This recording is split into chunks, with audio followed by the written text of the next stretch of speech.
À tous, bonjour. Aujourd'hui, notre partage va être basé sur la conférence des femmes Caïl de l'église ICC. C'est une conférence annuelle. Ça fait 3 ans qu'on n'a pas fait à cause de la crise sanitaire. Ça a repris et le thème cette année, c'était plus jamais invisible. Et le thème a été pris dans le livre d'Esther, comment tu appelles, chapitre 4, verset 14. Je vais vous lire. Car si tu te tais maintenant, le secours et la délivrance surgiront d'autre part pour les Juifs, et toi et ta maison, la maison de ton père, vous périrez. Et qui sait si ce n'est pas pour un temps comme celui-ci que tu es parvenu à la royauté. Amen. Plus jamais invisible. Plus jamais invisible. Et puis, la première intervention, le titre, le thème de la première intervention, c'est Esther, et c'était Esther et Vasti, deux femmes de destinée. Et c'était porté par le pasteur Maud Castanou. Amen. Vous savez, lorsque j'ai entendu Vasti, je me suis dit, oh, ça y est, la messe est dite. Ça veut dire quoi? C'est-à-dire, c'est encore la condamnation, c'est encore le jugement, on va encore indexer la femme et tout. Vraiment, à la limite, je voulais sortir. Mais à ma grande surprise, vous savez, la révélation est progressive et puis la parole de Dieu dit que on connaît en partie. Et l'angle qu'elle a abordé par rapport à ce thème-là et en rapport avec surtout Vasti, ça m'a vraiment conforté. Vraiment, Dieu est, comment tu appelles ça, sa sagesse est infiniment variée. À partir d'un verset, il va avoir plusieurs révélations et c'est la première fois depuis que j'écoute l'histoire de Vasti que vraiment j'ai entendu cet angle-là et ça m'a conforté.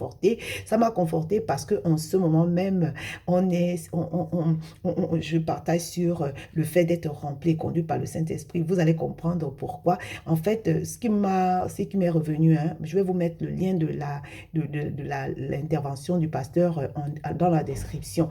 En fait, tout de suite, ce que j'ai compris, c'est que de ces deux femmes-là, comment dire, le fait d'être rempli du Saint-Esprit, le fait d'être rempli du Saint-Esprit, c'est ça qui a amené, par exemple, à ce que Esther,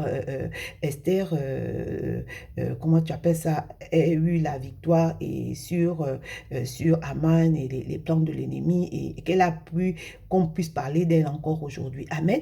Et c'est ce qui a manqué à Vasti. Il faut dire que le Saint, lorsque moi j'ai lu, et gloire à Dieu pour le Saint-Esprit, vous savez, j'ai appris il y a des années alors que je lisais l'histoire d'Esther que Mardoché est une préfiguration du Saint-Esprit. Et à la différence d'Esther, Vashti n'avait pas de conseiller du tout.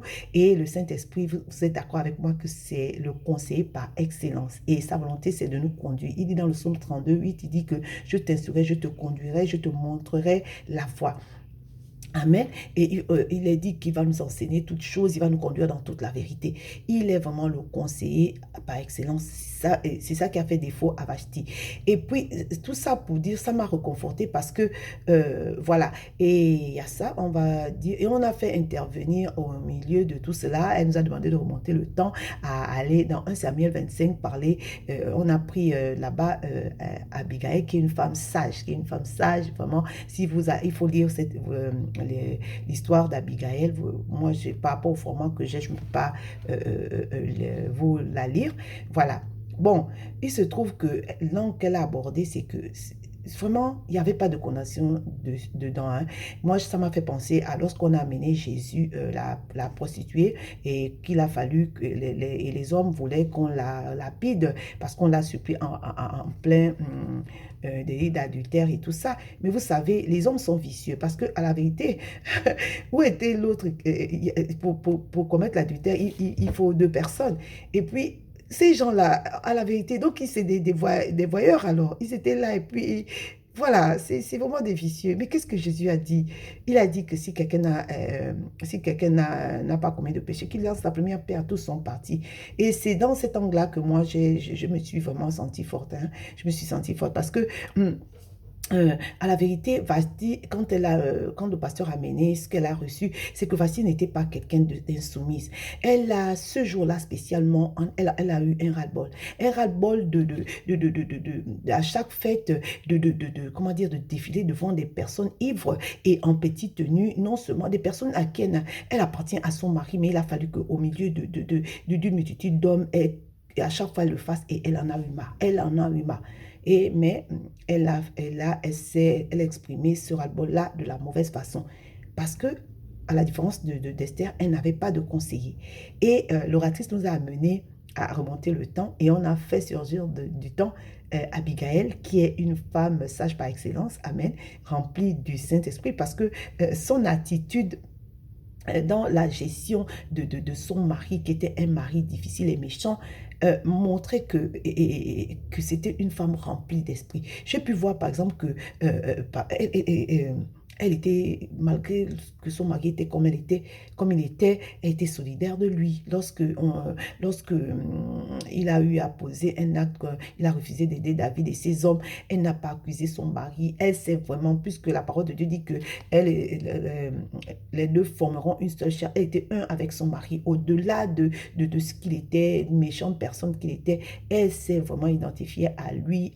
Elle a pris position pour lui face à David. Et puis, elle a manifesté, comment tu appelles ça, de la sagesse, de l'humilité. Elle n'a pas nié les faits, mais elle a amené ça avec sagesse et elle a amené le cœur de David à éviter à David elle a même, comment tu appelles ça, elle avait de la vision parce que elle a regardé David, elle a prévu, elle a prédit que David, Dieu allait se servir de lui comme roi d'Israël. Et donc, le fait qu'il s'y portait, mais il tuait, comment dire, le mari d'Abigail, ses mains seraient souillées par le sang et il ne pouvait, n'aurait pas pu être roi. Amen. Donc, vraiment, on l'a fait remonter et on s'est dit quels sont les conseils qu'elle pouvait donner à Vashti. Et voilà. Bon, je vais vous laisser suivre la vidéo. Vous allez aller dans le lien parce que moi, j'ai un format et je ne vais pas le dépasser. Vous voyez, donc Vashti manquait de conseillers et ça m'a renvoyé à ce qu'on partage en ce moment, être rempli et conduit par le Saint-Esprit, parce que lorsqu'on n'a pas le Saint-Esprit, véritablement, on laisse la chair s'exprimer et ça nous amène les ennuis que ça nous amène. Et le thème de la conférence, c'est plus jamais invisible. Et du coup, Vashti a été, comment dire, on a dit que Vashti a été victime du système. Ça veut dire quoi? Ça veut dire que, vous savez, la parole de Dieu dit que nous n'avons pas à lutter contre la chair et le sang, mais contre les esprits méchants dans les lieux célestes et toutes les dominations, les autorités. Et donc, tout ce qui est visible est d'abord spirituel, Donc, elle n'avait pas d'alliance avec Dieu, donc elle ne pouvait pas, comment dire, voir les choses comme Dieu et se conduire avec sagesse. Et elle est tombée dans le piège, ça veut dire quoi, les amis du roi, elle a manqué de respect au roi et le roi aimait beaucoup Vashti, mais comment dire, il était lui-même aussi victime du système. Il y avait des hommes qui étaient là, ses collaborateurs qui ont dit non mais écoute, si tu ne sanctionnes pas nos femmes à la maison, vont dire que bon, la reine a fait ça et puis ils vont manquer de respect. Et ce qui m'a fait rire entre autres, ça veut dire elle disait que ces personnes-là n'ont pas, c'est des personnes qui eux-mêmes n'ont pas le courage de parler à leurs femmes. Il faut absolument qu'ils ont besoin d'une loi pour pouvoir, comment dire, gérer leurs femmes.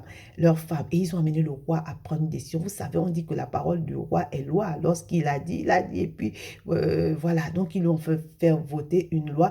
Et du coup, Vashti a raté l'occasion comment dire, d'être la première femme qui aurait défendu les causes de la femme et qui aurait grâce à elle, des lois sur les droits de la femme auraient pu être votées. Amen. Donc, elle a été conduite dans le banc de touche et finalement, c'est Esther qui a bénéficié comment dire, du conseil de Mardoché que je disais qui fait préfiguration du Saint-Esprit qui a pu, voilà, sauver son peuple et tout et qui aujourd'hui, c'est là qui est visible jusqu'à présent. Amen. On parle d'elle. On parle d'elle. Vous savez, et ce qui m'a encore amené, que j'ai compris, c'est que, vous savez, lorsqu'on utilise l'histoire de Vashti, on dit tout de suite, voilà, c'est bien fait que, par exemple, au mariage, une fois que tu as manqué de respect à ton mari, et alors que tu es dans la situation comment tu appelles, Vashti, qui n'avait pas le Saint-Esprit, et tout de suite, on justifie le fait que ton mari te trompe, on justifie le le fait que ton mari ait une autre femme. Et ce qu'elle a dit, vous savez, on est fait tous à l'image de Dieu, à la ressemblance de Dieu. Maintenant, on découvre, on vit cela, c'est que en Christ, en Christ. Amen. Donc, chacun, lorsque Dieu nous a créés, il a créé chacun de nous pour un but. Et en lui, nous sommes devenus la lumière du monde. Amen. Nous sommes devenus. Ça veut dire qu'on n'a pas envié quelqu'un, on n'a pas besoin de la chute de quelqu'un pour pouvoir briller. Ça veut dire que la femme qui a été mise en retrait et celle qui a été prise là, celle qui a été prise là ne doit pas se réjouir. Alléluia. Elle n'a pas besoin de la chute de quelqu'un pour pouvoir briller. Chacun, quand Dieu nous a créés, chacun a un couloir et ça se trouve, on trouve ce couloir-là en Christ seulement. En Christ, lorsque on accepte Jésus-Christ, on lui appartient désormais et lorsqu'on se laisse conduire par lui. Amen. Amen.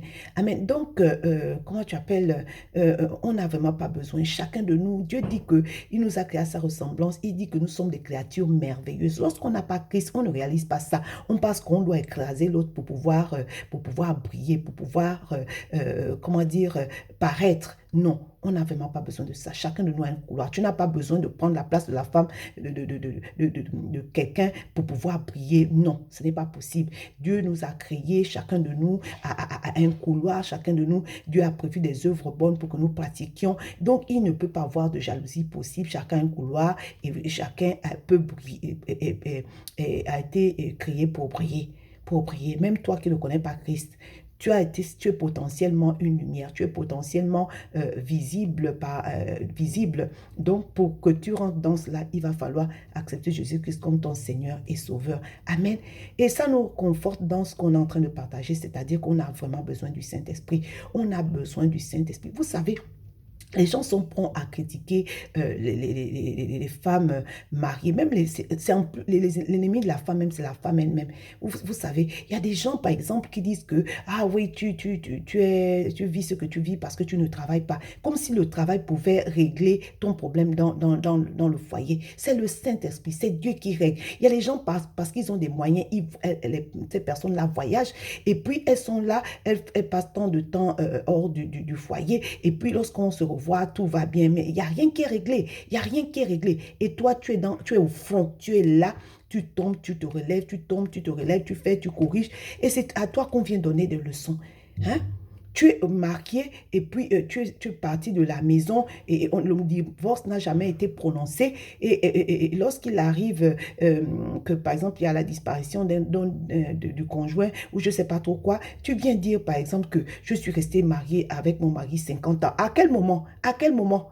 Le mariage, c'est à l'intérieur du foyer. C'est à l'intérieur du foyer, ce n'est pas à l'extérieur. Donc, mon frère, ma soeur, toi qui es au foyer là, tu as véritablement besoin. Ne te laisse pas, comment dire, impressionner. Cherche le Saint-Esprit. Cherche le Saint-Esprit. Le mariage, c'est à l'intérieur du foyer, ce n'est pas à l'extérieur. On est au fond, on vit des choses et on est là. On est celle-là qui véritablement mérite d'être loué. Mérite d'être loué. Vraiment, en résumé, ce que je veux dire, c'est que Dieu ne nous a pas créés. On doit faire l'effort comment dire, d'être rempli, d'avoir une alliance avec Dieu, d'être rempli du Saint-Esprit, d'être conduit par lui. Amen. Parce que Dieu n'a pas prévu que nous soyons sous le lit, mais sur la table. Dieu a prévu que nous puissions briller. Comme je dis souvent, qu'il n'est pas question de nous, il est question des autres. Il est beaucoup plus question des autres. Donc, nous qui sommes restés au foyer là, on doit se remplir du Saint-Esprit. On doit, comment dire, rechercher comment dire, la communion avec le Saint-Esprit afin de pouvoir, comment dire, impacter. On nous a appelés pour être visibles. Plus jamais invisible passe par là. On paye le prix, on se laisse conduire par le Saint-Esprit. On ferme nos oreilles au système en place qui veut que voilà, les foyers soient détruits, non, on fait confiance au Seigneur et on se laisse conduire par lui. Je vous mets la description de ce partage-là, le thème, plutôt le lien à la description et vous verrez le bien que ça va vous faire. C'est vraiment, moi j'ai expérimenté ça, je vous ai dit, j'ai juste effleuré, mais allez-y là-bas, vous allez avoir les détails de ce qui a été, que le Seigneur a déposé dans sa servante et qui amène la vie, quoi. Demeurez bénis, à très vite. Merci à vous.